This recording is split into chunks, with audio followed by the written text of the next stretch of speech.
untuk kita nak jimatkan bil elektrik kita Sebab apa? Malam dia automatik akan on. So korang dah tak perlu fikir lagi pasal bil elektrik rumah korang Sebab apa? Dia menggunakan tenaga solar. Okey, ni dia punya lampu guys. Nampak lampu dia memang besar. Design dia design bubble.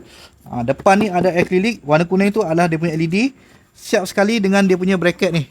Kat sini dapat sekali dengan dia punya skru, wall plug dengan dia punya remote ni. Dekat remote ni nak adjust timer boleh, set auto boleh, nak adjust brightness pun boleh. Okey, ni dia punya solar panel guys. Solar panel pun memang besar Untuk dia punya wire ni berukuran 5 meter, disertakan sekali dengan dia punya bracket ni kita boleh ikat menggunakan skru yang dia bagi tadi. Kita tengok dia punya mode cahaya Nampak tu. Memang cerah guys. Nak slowkan boleh, yang ni malap. Nak kuatkan pun boleh. So yang ni paling cerah. Untuk mod lain dia ada SOS kat sini. Kalau nak mod SOS saja pun boleh. Yang ni mod kecemasan Untuk kegunaan camping boleh. Letak dalam kereta kan, kereta korang rosak, boleh onkan mod SOS ni.